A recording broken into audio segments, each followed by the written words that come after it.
tolluwaay gi nga xamante ni bu doy waar la bu finance di wàllum koom gi ñi ñëpp bokk toll jamono ji vers des remèdes donc de cheval ñu nekk nag ci jamono ji ni ñu def ba joyanti ko waaye dina laaj nag lu gaaw a gaaw après la publication du rapport de la Cour des comptes sur la situation donc des finances publiques au titre des gestions de 2019 au 31 mars 2024 ñoom gouvernement bi daan nañu annoncé face à la presse des réformes structurelles à la donc et ambitieuse donc pour inverser li nga xam ne moom moo di tendance bi ne daal ñoom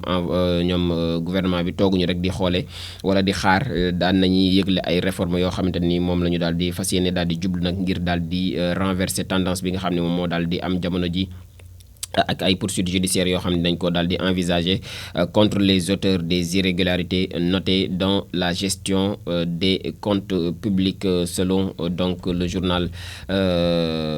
Sud Quotidien de ce jour. L'As Quotidien it ñëw na ci gouvernement boobee ak ministre de la justice des poursuites judiciaires annoncées ginnaaw seen conférence de presse bi nga xam ne amal nañ ko niki dem moom L'As Quotidien daal na ci xëy xaatim waaye des na ci mbirum Farba Ngom ak démb convocation bi il a déféré hier à la convocation du PJF moom Farba Ngom 15 jours chrono pour Farba Ngom 15 jours daal lañ ko daal di may ngir mu daal di dajalewaat lépp ngir ñëwaat moom ak ay avocaam daal di leeral ñëwaat na ci bu baax a baax moom journal bi rapport d'audit de la Cour des comptes ci biir journal ba léegi di L'As Quotidien sur la gestion 2019-2024 l'APR ñoom relevé nañ des incohérences ñoom APR ci kàddu yi Pape Malick Ndour ne daal am nag lees waxul ci biir rapport googule. Les Échos yéene kaay convocation au pôle judiciaire financier la daal di xëyee moom itam ak Farba Ngom relax donc sort libre de son audition moom Farba Ngom ñibbiwaat na këram ginnaaw bi ñu ko dégloo ba noppi maître Antoine Mbengue ak maître Amadou Sall ñi ngi dénoncé moom mooy une procédure hautement politisée ne daal ab procédure la boo xam dañ ko politiser un autre face to face wala face à face le 27 février pour mieux donc préparer la défense une grande mobilisation de ces militants 2 d'entre eux en garde à vue ñëwaat na ci bu baax a baax moom mii di journal bi le rapport bi sax daal na ci desandi ak rapport Cour des comptes bi donc le gouvernement ñoom ñu ngi enforcer l'APR ba noppi di démonter daanaka kii daa tëgg fee kii tëgg fee gouvernement bi ñoom dëggal nañ li nga xam ne moo nekk ci rapport bi waaye waa APR teggi nañ lu ci bari donte du lépp sax ci kàddu yi Pape Malick Ndour ne daal ce rapport est la revendication d'un attentat contre le Sénégal et les Sénégalais perpétré par Sonko moom Pape Malick Ndour moom moo ko daal di wax waaye ministre de la justice Ousmane Diagne moom it ci conférence de presse bi démb Ousmane Diagne mu ngi annoncé ay poursuites contre donc des ministres DG comptable gestionnaire Aïssata Tall Sall it ne la Cour des comptes s'est tiré une balle dans le pied. Le forum civil ñoom li ñu réclamé moom mooy des poursuites judiciaires ñoom forum civil ne daal faaw ñu amal ci ay poursuites judiciaires. Grand panel moom it li mu xëyee mooy présumé scandale sur les finances publiques ak le plan de redressement du gouvernement ñoom tooguñu ñoom gouvernement bi wut nañ ab plan de redressement ginnaaw tolluwaay yi comme bu réewum Sénégal donc entendu aussi par le juge moom Farba Ngom ci biir journal bi juge d'instruction du pôle judiciaire financier daal na koy déglu Farba Ngom donc regagne son domicile noonu la ko journal bi daal di titré ne daal ginnaaw bu ñu ko dégloo ba noppi moom Farba Ngom ñibbi waat na këram. la Dakar waa quotidien moom ñëwaat na ci jàmmaarloo gi amoon démb ci wàllum waxtaan di conférence de presse kii di Pape Malick Ndour ci wenn wàll wa waaye ministre de la justice ca weneen wàll wa ku nekk ak say gàngoor absence donc de signature sur le rapport d'audit de la Cour des comptes. L'APR doute donc de l'authenticité ñoom APR daal ne rapport ba am na lu ca leerul ñëwaat na ci bu baax a baax moom journal bi les critiques yi des ci mbirum Farba Ngom reconvoqué donc le 27 février prochain moom le 27 février bi ñu jëmaat lay war a wuy jiwaat moom Farba Ngom. Rapport de la Cour des comptes ci biir quotidien Scoop ñëwaat na ci bu baax a baax ak le gouvernement accable l'opposition conteste moom noonu la daal di xëyee moom journal Scoop ñoom ñi muy opposition bi nga xamante ni ñoom it démb def nañ seen conférence de presse. Tribune quotidien yi des ci impact économique du rapport de la Cour des comptes ban jeexital la mën a am ci suñu wàllum koom moom Tribune foofee la daal di xëyee ak angle de traitement am le ministre donc Abdourahmane Sarr moom mi ngi corriger Sonko ak Diomaye moom ministre Abdourahmane Sarr daal joyanti na kii di Ousmane Sonko ak Diomaye la dette du Sénégal est toujours soutenable loolee la daal di wax dette borub Sénégal ba léegi mën nañ ko dékku Direct News it ñëw ci rapport de la Cour des comptes boobu qui tient le faux kan mooy téye lu dul dëgg mu ngi def nag ci nataalam ci xëtam bu njëkk kii di président ba woon di Macky Sall ak kii di donc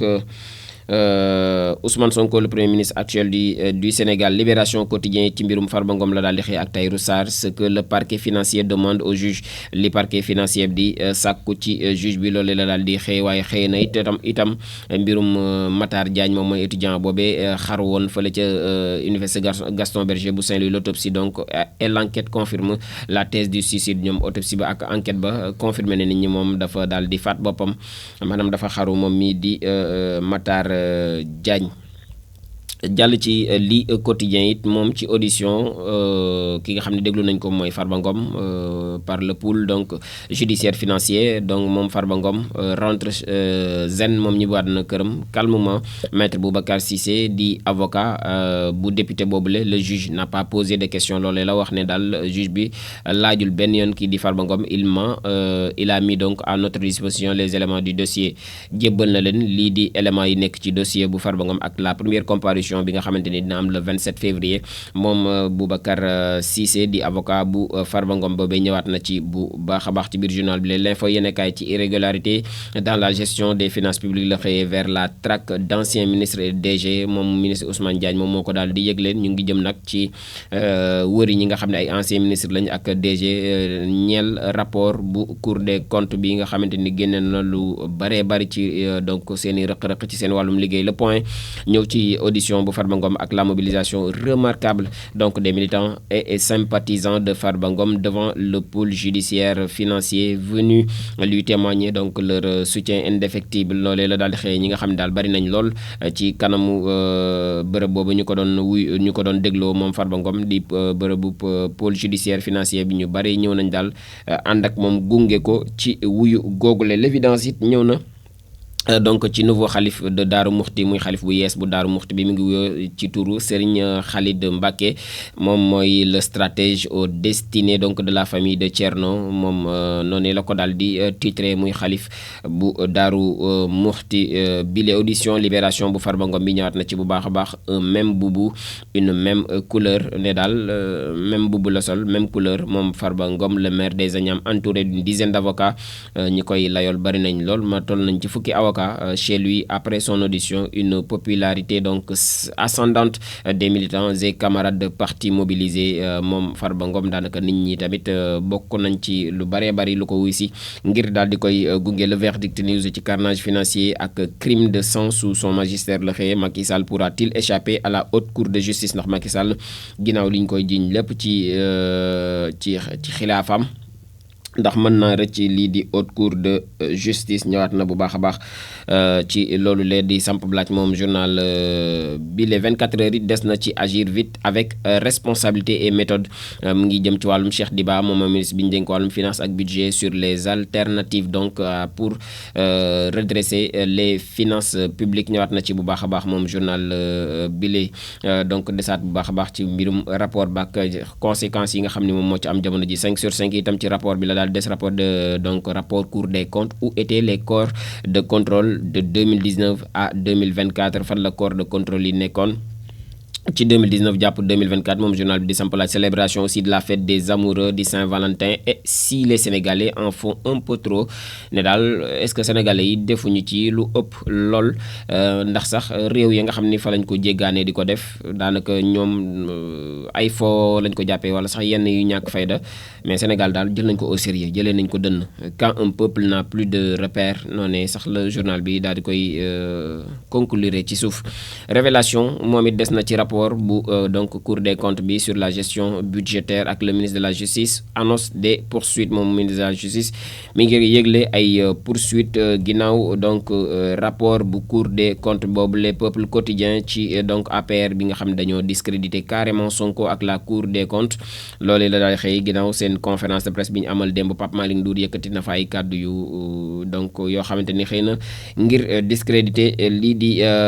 Ousmane Sonko ak Cour des comptes bi la ci méthode yi ñu jaar ba génnee rapport bi la l'éveil des na ci génnuk àdduna Matar Diagne moom étudiant la woon fële ca Saint-Louis ce que révèle l'autopsie l'autopsie ba génnee moom Matar Diagne moom la Jean Amédi Diatta moom mooy directeur des bourses mettre définitivement fin au retard de paiement moom loolee la bëgg ne daal dakkal retardu paiement yi tax étudiants yi à chaque fois ñuy wàcc ci mbedd mi moom mii di directeur des bourses loolee la daal di bëgg. Donc ci biir journal bi ñëwaat na ci bu baax a baax 2 minutes pour lire l'essentiel compte décompte ak mécompte la xëyee kii croire qui sont les fautifs, qui endossera le préjudice, à quoi servent finalement la BCEAO et donc la Cour des comptes. Loolu dafay xëy indi benn série de questions moom journal bi la ci wàllum donc rapport yooyu le peuple dompté abasourdi par donc l'espoir rompu. Donc 2 minutes pour lire l'essentiel ci loolee la xëyee finance publique ak Abdoul Mbaye moom ñëwaat na ci bu baax a baax pour des sanctions exemplaires ne daal ñi nga xamante ne laale nañ ci mbir mi dañ leen a war a daan ba mu servir d'exemple ñi nga xamante ni xëy na defaguñ te ñu yor ay ndombay tànk moom Abdoul Mbaye di ko xamle ci biir journal bi le point actu sport moom ci 16e de finale coupe du Sénégal la xëyee Duc moom daal dinay donc gagné au forceps contre l'US Rail bu Thiès donc 2-0 la ko daal di dóor moom Dakar Université Club bu Ibrahima Demba notre frère foofu la nekk. Donc première ligue aussi des na ci ak le vestiaire de Manchester City boo xam mi ngi explosé en coulisses Manchester City daal Real tas na ko tasar moom journal bi ñëwaat na ci bu baax a baax gone Real yi de fu ñu jaar yoon la. Le Dakarois Sport moom it ci coupe du Sénégal la xëyee Jaraaf et Guelwaar file en 8e Jaraaf ak Guelwaar jamono ji ñoom it ñoo nga ca 8e de finale ba CAN U20 ak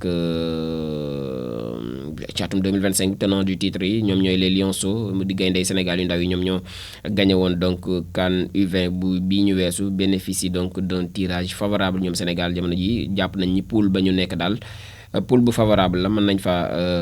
génne foofu daal la ñu jeexale ginnaaw les caricatures de Odia Omar Diakité de son vrai nom mu ngoog moom it ak i façon d'informer. Donc fii daal la ñu ndar keppe li gën a fës ci yéenekaay tey di le 14 deuxième mois 2025 moom mooy itam fa ñuy jaaree dakkal